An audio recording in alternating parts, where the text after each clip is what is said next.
그런 의료진들, 특히 젊은 의료진들의 사망은 저희들에게도 상당히 충격적인 뉴스입니다. 무엇보다도 사망의 가장 큰 원인은 사이토카인 스톰이라고 해서 우리 몸 안에 정상적으로 분비돼야 될 사이토카인이 일시에 너무나 많이 분비되기 때문에 가장 먼저 망가지는 게 폐의 조직입니다. 그 이후부터는 모든 것들이 급격하게 나빠지기 때문에 사망에 이를 수 있게 되는데요. 젊지만 기저질환이 있었던 경우, 심한 당뇨병이나 고혈압, 폐질환 내지는 이제 흡연을 많이 하셨던 분들, 아마 그런 분들 위주로 아마 좀 이렇게 심각한 상황에 가지 않았을까 추정하고 있습니다.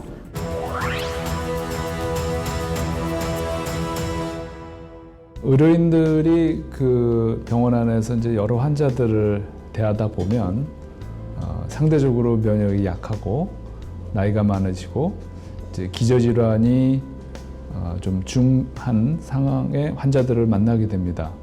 정작 의료인들은 가볍게 감기처럼 넘어갈 수 있지만 의료인을 통해서 그분들에게 전파될 경우에는 그분들에게는 상당히 치명적인 상황이 벌어질 수 있고요. 이번 코로나 바이러스로 인해서 불필요하게 그런 고령층의 면역이 약하신 분들이 돌아가시는 일이 없어야 되기 때문에 의료인들은 특별히 이 코비드 19에 감염되지 않도록 많은 주의를 해야 됩니다.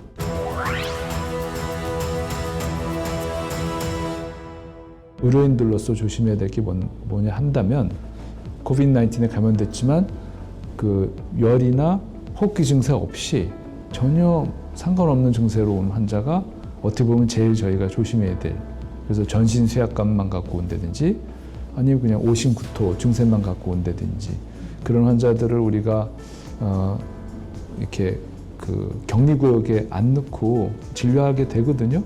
근데 그 환자가 나중에 코비드 19 양성으로 나올 수 있습니다. 그러면 이제 의료진 감염이 시작되는 거고, 우리가 그걸 놓치고 그냥 지나가게 되면 그 노출된 의료진 중에 일부가 증세가 나타날 수가 있고, 그래서 만약에 그 간호사가 의료진이 그런 기저질환이 있거나 그러면은 중환 환자가 될 수 있다는 얘기죠.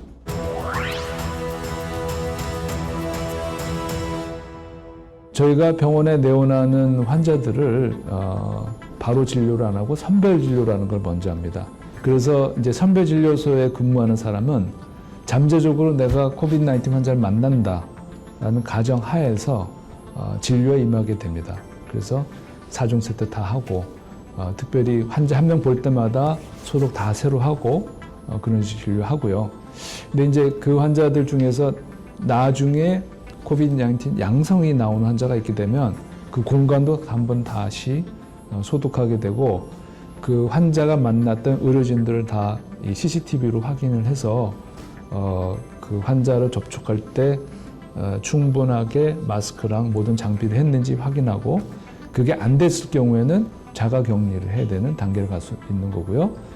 그게 완벽했을 때는 자가 격리까지는 안 가고 대신 집중 감시를 해서 2주 동안 이제 매일매일 아침 저녁으로 그 체온과 증세를 확인해서 보고하게 돼 있습니다. 지금 현재는 의심되든 의심 안 되든 저희가 방호복과 마스크는 다 장갑은 다 착용을 하고요. 만약에 그 코비드 19이 의심되는 환자인 경우에는 저희가 모자와 고글까지 다 쓰고 방호복 위에 하나를 더 거치고 진료를 하고 있습니다. 그리고 그 환자 진료가 마치면 바깥에 하나 더 입었던 것은 버리고, 기본적으로 그 코비드 19이 의심이 안 되는 환자도 저희가 방호복을 다 착용하고 마스크도 착용하고 하고 있는데, 그것은 무증상 환자가 섞여 있을 수 있기 때문에 그렇고,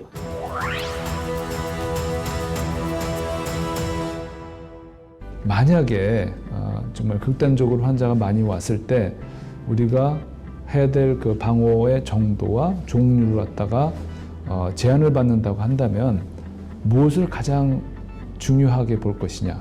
가운 위에 있는 덧가운 같은 게 있는데 그런 것은 상대적으로 그 중요성이 좀 낮아져도 되겠고요. 하지만 우리가 정말 꼭 지켜야 될 것은 마스크다.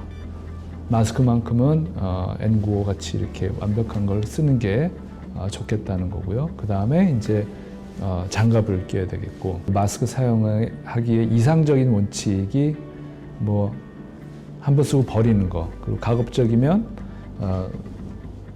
노출될 것으로 의심되는 상황이 있었다면 바로 교체하고 막 그런 것이 원칙에 맞겠죠. 근데 만약에 그렇게 해서 마스크가 없어지고 그 다음에 쓸 마스크가 없다고 한다면 그거는 안 버리는 게 더 나은 상황이 될 것입니다.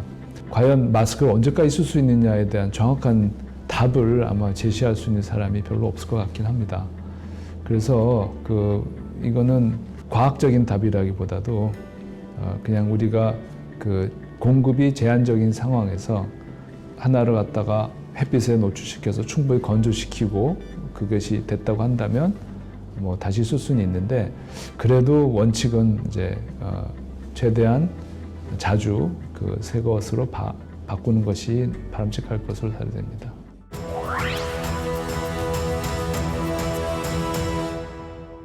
만약에 내 앞에 확진자가 있다고 가정하고 이제 만나기 전에 저희가 방호복을 다 착용합니다. 착용하는 데는 뭐 대부분의 의료진이 설명이 필요 없을 정도로 잘 합니다. 근데 문제는 만나고 나와서 벗을 때 방호복을 벗으면서 이게 감염이 일어나는 수가 있습니다. 아프리카에서 에볼라가 창궐을 했을 때는 그런 일이 상당히 많았습니다. 상당히 많았기 때문에 이게 에볼라는 지금 현재 코비드-19보다 훨씬 더 강한 전파력이 있는 병원체이기 때문에 방호복을 벗을 때 한 사람이 옆에서 지켜봅니다. 실수를 하면은 그 자리에서 이 사람이 이제 격리 대상이 되는 거 되죠. 내가 입었던 방호복의 어느 부위에 그런 병원체가 묻었는가 우리가 알 수도 있지만 잘 모를 때도 있습니다. 결국 그걸 옮기는 거는 손이거든요. 그래서 이 손소독을 갖다 계속 하면서 벗게 되어 있습니다. 그리고 모른 새 어디 닿는 거를 한 사람의 보조자가 지켜보고 있고, 그런 과정 가운데 하면은 되게 에러는 없는데,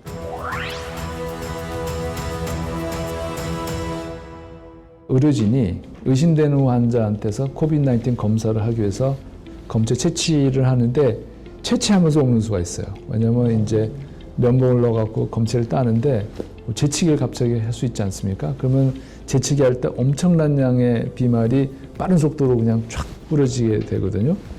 그래서 이제 그 상황 가운데 우리가 완벽하게 고글과 마스크와 이런 걸 다 했으면은 괜찮지만 틈새가 있어갖고 휙 들어가면은 걸릴 수 있다는 거죠. 응급선별진료소에서 그런 일을 아예 예방하기 위해서 이제 부스를 하나 만들어서 검사를 받을 환자분이 앞에 들어오고요. 의료진과 환자 사이에는 이제 완벽히 분리되는 유리벽이 있습니다. 유리벽에 손이 이렇게 나와서 검사를 땁니다. 그러면은 저쪽에서 재치기를 하든 뭘 하든 그 유리 공간에 갇혀 있기 때문에 이쪽에 의료진들은 보호되고요. 의료진들은 보호장구를 안 해도 됩니다. 그 안에 들어가서 하기 때문에. 그래서 상당히 진료 속도를 빨리 가져갈 수 있는 그런 장점이 있어서 지속적으로 많은 환자의 코비드-19 검사를 해야 된다면 그런 부스를 설치하는 게 바람직합니다. 열려있는 외부 공간에서 검사를 할 경우에 의료진들이 노출될 가능성은 조금 떨어지니까 조금 더 안전할지도 모르겠습니다.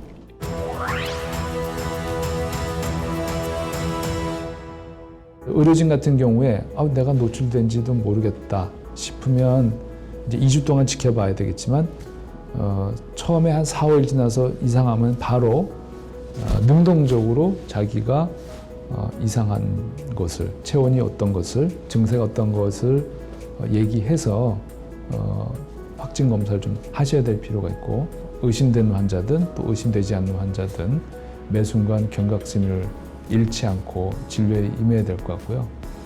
이제는 앞으로 마스크나 손소독이 그냥 무의식 중에도 그냥 본능적으로 하는 그런 습관이 돼야 될 것 같습니다. 1시간마다 한 번씩 최소한 손소독을 하는 습관, 병원 안에서든 병원 밖에서든. 저희뿐만 아니라 저희보다 훨씬 더 중한 환자를 보거나 더 열악한 가운데 근무하는 의료진들에게는 더 힘든 상황이라고 믿어지고요.